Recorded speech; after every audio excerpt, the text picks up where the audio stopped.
नमस्कार, I welcome you all on polity edu insight. आज हम महात्मा गांधी और उनके लिए ब्रिटिश राज्य ऑवेल द्वारा लिखे गए लेटर पे चर्चा करते हैं। Let's dive deep. प्रतिष्ठित ब्रिटिश लेखक जॉर्ज ऑरवेल राजनीतिक सामाजिक विषयों पर अपनी मुखरता के लिए जाने जाते हैं। उन्होंने महात्मा गांधी और ब्रिटिश राज के संबंधों पर अपने विचार बहुत खुलकर रखे हैं। ऑरवेल का मानना था कि गांधी की अहिंसक रणनीति ब्रिटिश साम्राज्यवादियों के लिए फायदेमंद रही। उनका तर्क था कि गांधी की अहिंसा की नीति ने ब्रिटिश सरकार के लिए भारत पर शासन करना आसान बना दिया था। ऑरवेल ने लिखा, गांधी ने ब्रिटिश साम्राज्य के लिए भारत पर शासन करना आसान बना दिया क्योंकि उनके अहिंसक तरीके अंग्रेजों को भारतीयों पर क्रूरता या अत्यधिक बल प्रयोग से बचने का मौका दिया करते थे। गांधी की अहिंसा की नीति पर ऑरवेल ने कई बड़ी बातें। जॉर्ज ऑरवेल ने 8 अप्रैल 1941 को रेवरेंड आयोवर्थ जोन्स को पत्र लिखा था। जोन्स ब्रिटिश सरकार में मंत्री थे। ऑरवेल ने उन्हें लिखी अपनी चिट्ठी में कई मुद्दों पर बात की थी।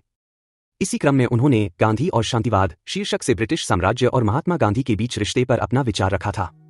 उन्होंने लिखा, शायद मुझे यह नहीं कहना चाहिए था कि शांतिवादी हमेशा ऐसे लोग होते हैं जिन्होंने व्यक्तिगत रूप से सुरक्षित जीवन जिया है। हालांकि यह एक तथ्य है कि शुद्ध शांतिवादी आमतौर पर मध्यम वर्ग से आते हैं और कुछ हद तक असाधारण परिस्थितियों में पले बड़े होते हैं।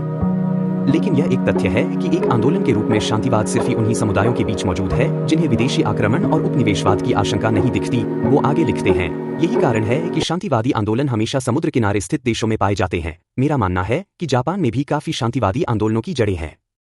सरकार को शुद्ध अहिंसक तरीके से नहीं चलाया जा सकता क्योंकि कोई भी सरकार जो सभी परिस्थितियों में बल प्रयोग करने से इनकार करती है, उसे कोई भी व्यक्ति, यहाँ तक कि कोई भी व्यक्ति जो बल प्रयोग करने को तैयार हो, उखाड़ फेंक सकता है।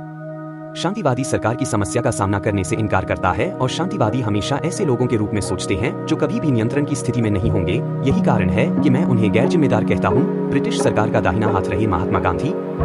जॉर्ज ऑरवेल कहते हैं, ब्रिटिश सरकार 20 साल से गांधी को अपना दाहिना हाथ मान रहा है। मुझे पता है कि मैं क्या बोल रहा हूँ। मैं भारतीय पुलिस बल में एक अधिकारी हुआ करता था। इस बात की हमेशा आलोचना होती रही कि गांधी ने अंग्रेजों के लिए भारत पर शासन करना आसान बना दिया क्योंकि उनके प्रभाव के कारण ऐसा कुछ भी नहीं हुआ जिससे वास्तव में फर्क पड़ता।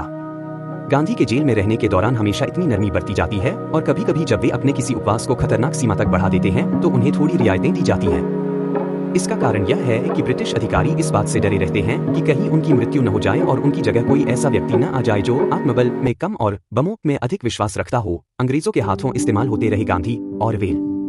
ऑरवेल गांधी की बुद्धिमत्ता पर भी सवाल उठाते हैं। वो लिखते हैं, गांधी व्यक्तिगत रूप से काफी ईमानदार हैं और उन्हें इस बात की भनक भी नहीं है कि उनका किस तरह से इस्तेमाल किया जा रहा है। उनकी व्यक्तिगत ईमानदारी उन्हें अंग्रेजों के फायदे में और भी उपयोगी बनाती है। मैं यह कहने का जोखिम नहीं उठाऊंगा कि उनके तरीके लंबे समय में सफल नहीं होंगे। किसी भी तरह से यह कहा जा सकता है कि हिंसा को रोककर और इस तरह संबंधों को एक निश्चित बिंदु से आगे बढ़ने से रोककर उन्होंने इस बात की संभावना बढ़ा दी है कि भारत की समस्या अंततः शांतिपूर्ण तरीके से हल हो जाएगी। गांधी की नीति से भारत कभी न होता आजाद। उन्होंने लिखा, लेकिन यह मानना मुश्किल है कि इन तरीकों से कभी भी अंग्रेजों को भारत से बाहर निकाला जा सकेगा और निश्चित रूप से मौके पर मौजूद अंग्रेज ऐसा नहीं सोचते। इंग्लैंड पर विजय के लिए गांधी निश्चित रूप से हमें सलाह देंगे कि जर्मनों के खिलाफ लड़ने के बजाय उन्हें यहाँ शासन करने दे। वास्तव में उन्होंने इसी की वकालत की थी। और अगर हिटलर ने इंग्लैंड पर विजय प्राप्त की तो मैं कल्पना करता हूं कि वो गांधी एक राष्ट्रव्यापी शांतिवादी आंदोलन शुरू करने की कोशिश करेंगे जो गंभीर प्रतिरोध को रोक देगा और इसलिए उसके लिए शासन करना आसान हो जाएगा। ऑरवेल ने किन बातों पर की गांधी की आलोचना? जॉर्ज ऑरवेल एक महान ब्रिटिश लेखक और समाजवादी विचारक थे। वे द्वितीय विश्व युद्ध के दौरान अंग्रेजों के लिए वीकली न्यूज कमेंट्री करते थे। उनका मानना था कि अंग्रेजों की सत्तावादी शासन व्यवस्था खत्म हो रही है और इसका स्थान समाजवाद लेने वाला है। ऑरवेल अपने समय के ब्रिटिश इतिहास और समाज में होने वाले बड़े बदलावों को बारीकी से समझते थे। उन्होंने गांधी को एक ऐसे इंसान के रूप में पेश किया जो कि अपने जीवन में होने वाले बड़े बदलावों को समझने में नाकाम रहे। ऑरवेल का मानना था कि गांधी ब्रिटिश साम्राज्य की वह तस्वीर पेश करना चाहते थे जो कि उनकी खुद की दृष्टि से सही है। ऑरवेल का मानना था कि गांधी का आत्मबल दुनिया में हुनरमंद लोगों के लिए घातक तरीका था।